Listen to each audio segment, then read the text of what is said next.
कहानी में एक अदद बूढ़े माँ बाप और जवान बहू बेटे हों तो बिना कहे और बिना पढ़े इंसान समझ सकता है कि हाय रे कलयुग। माँ बाप ने पेट काट कर बच्चों को पाला पोसा और बच्चे हैं कि कपूत निकल गए। माँ बाप पर ध्यान ही नहीं देते, बुढ़ापे में जिंदगी नरक कर दी और खुद ऐश कर रहे हैं। घर घर की कहानी ऐसी ही है। बच्चों को धिक्कार और माँ बाप के लिए सहानुभूति का सागर हिलोरे लेने लगता है। ऐसा शाश्वत किस्म का किस्सा है जो कहानियों में, हिंदी फिल्मों में बहुत पसंद किया गया है। आँख में उंगली गड़ाकर आंसू निकलवाने की दास्तां। अगर दास्तां वही है तो फिर से उसे कहने सुनने की क्या दरकार। अगर दुखी पिता का रोल ओम प्रकाश, नासिर हुसैन और A.K. हंगल की जगह अमिताभ बच्चन करने लगे तो फिर कहानी बागवान हो जाती है। बूढ़ा आदमी नायक हो जाता है और नौजवान जो है सो खलनायक।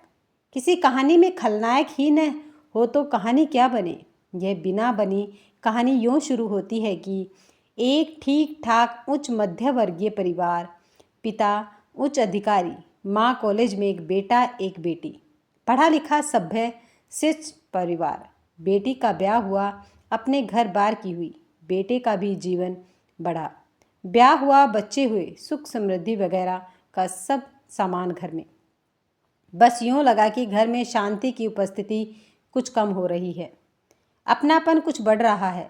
बेटा प्रौढ़ हो चला था, घर में पैसा भरपूर था, बेटा बहू दोनों डॉक्टर, शहर में शानदार क्लिनिक, डॉक्टर बहू और डॉक्टर बेटे ने एक बड़ी कोठी बनवाई।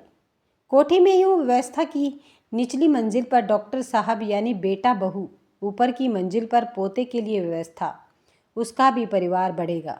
डॉक्टर साहब ने अपने माता पिता यानी दोनों बूढ़ों के लिए एक 2 रूम सेट अलग से बनवाया, बाकायदा AC वगैरह से लैस, एक ड्राइवर सहित गाड़ी माता पिता के लिए, एक फुल टाइम नौकर अलग। माँ बाप का चूल्हा अलग नहीं किया।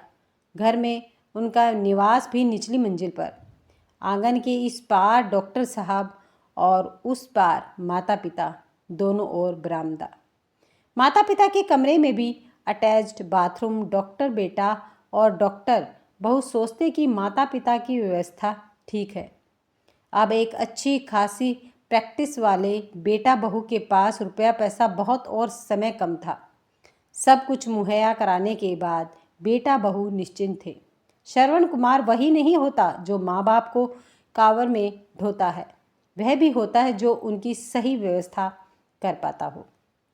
जितना किस्सा अभी तक आपने पढ़ा, इसमें कोई झोल नहीं है। झोल तो वहाँ हुआ कि जब बहू जी ने सुना कि बूढ़े बुढ़िया को पिछवाड़े डालकर ही फर्ज अदायगी कर ले, घर की चौकीदारी करो मुफ्त में अपने से, नौकर की सी गति, बस बहू जी का मुखड़ा तन गया। वह जो आते जाते दुआ सलाम मुस्कुराना वगैरह होता था सो कम हो गया। इससे ज़्यादा कोई कर ही क्या सकता है। इस पर भी चैन नहीं।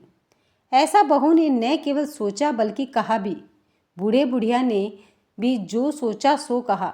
बात अपने पेट में न पचे तो दूसरे के पेट में क्या पचेगी और क्या क्यों पचेगी। बात तो थी सो निकलती गई। उस मुंह से निकली इस कान में घुसे।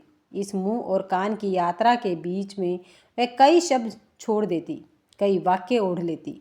बात ही रहती बाकी, उसके तेवर और जेवर बदल जाते, कम ज़्यादा हो जाते, अर्थ नए हो जाते, अनर्थ हो जाते।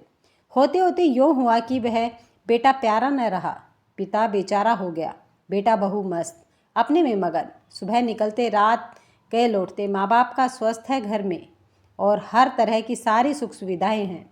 और क्या चाहिए? चाहिए यह कि बात बात पर पूछे, सिर्फ क्या कि आते जाते गुड मॉर्निंग हो जाए, यह तो काफ़ी नहीं।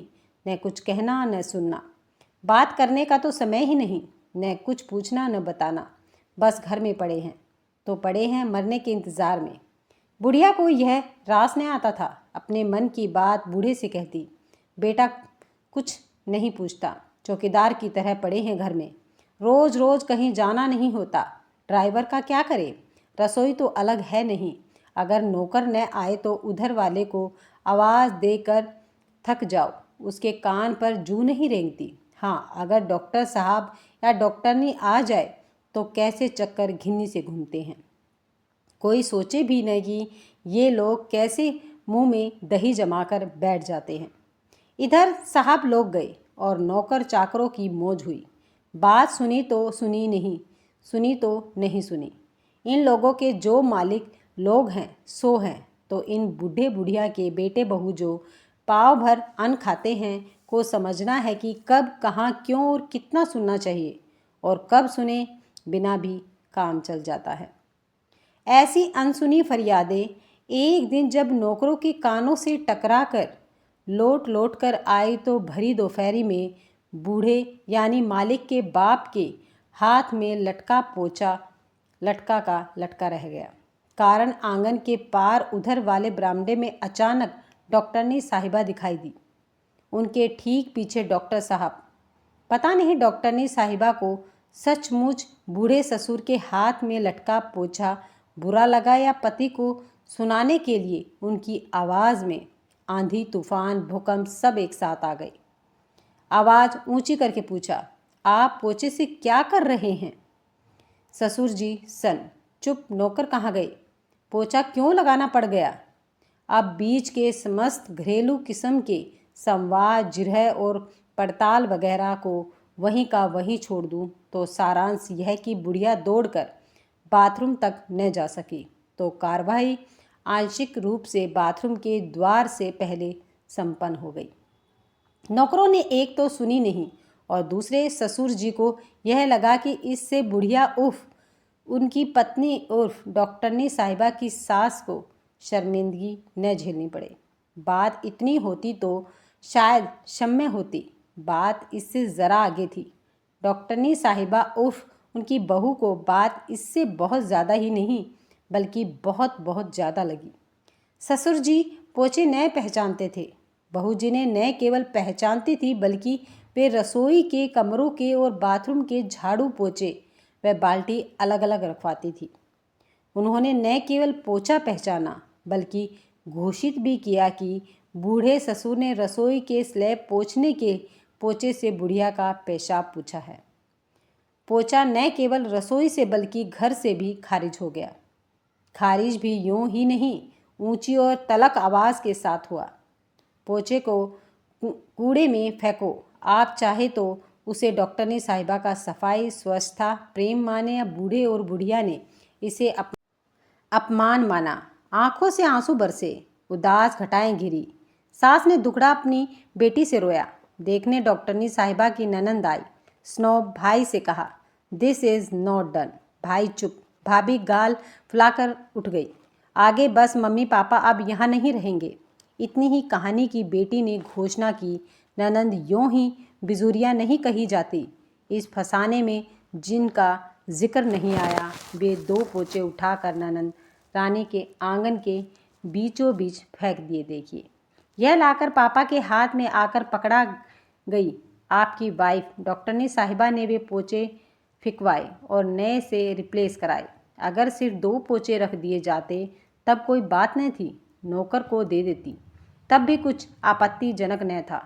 पोचे बेशक नए थे पर लाकर पापा जी के हाथ में दिए गए थे। इस बात को उन्होंने इतना साधारण समझा कि डॉक्टर साहब को न बताया बूढ़े बाप ने भी नहीं बताया। माँ ने रोकर और बहन ने आंखें तरेर कर। मान लीजिए तो सिर्फ स्वस्थता की बात, न मानिए तो घनघोर अपमान। बूढ़े ससुर के हाथ में लाकर बहू ने पोचे पकड़ा दिए। यह तो न हुआ कि पोचे ट्रे में रखकर लाए गए हो या पेश किए गए हों। पोचों की दास्तां बढ़ी और इतनी बड़ी कि ससुर जी मैं सामान और श्रीमती जी के बेटी के घर प्रस्थान कर गए कि बस अब बहुत हुआ, अब और अपमान न सहा जाएगा। बेटा बेटी एक समान, ऊपर से यह कि किसी के आश्रित नहीं हैं, ठीक ठाक पेंशन मिलती है, अपना भरण पोषण आराम से होता है। क्या ज़रूरत की किसी के बोल सुने। डॉक्टरनी साहिबा ने ननंद को कहा कि अपने सास ससुर को क्यों साथ नहीं रखती। यहाँ सब ठीक ठाक चल रहा था, आकर भड़का दिया था। जो सुनेगा सो थू थू करेगा कि डॉक्टर को माँ बाप की दो रोटी भारी पड़ गई। डॉक्टर साहब सॉरी वगैरह कहकर माँ बाप को वापस बुला लाए। व्यवस्था वही है जो पहले थी, वही 2 रूम सेट, एसी सुविधाएं सब पूर्ववत। एक चीज़ और अतिरिक्त रूप से जुड़ गई है जो पहले नहीं थी, बस दिखाई ही नहीं देती, लेकिन हवा की तरह हर समय महसूस की जाती है। वह है एक दरार। अगर आपको कहानी पसंद आई है तो वीडियो को लाइक, शेयर और चैनल को सब्सक्राइब करना मत भूलिएगा। मिलते हैं नेक्स्ट वीडियो में, तब तक खुश रहें, मस्त रहें और स्वस्थ रहें।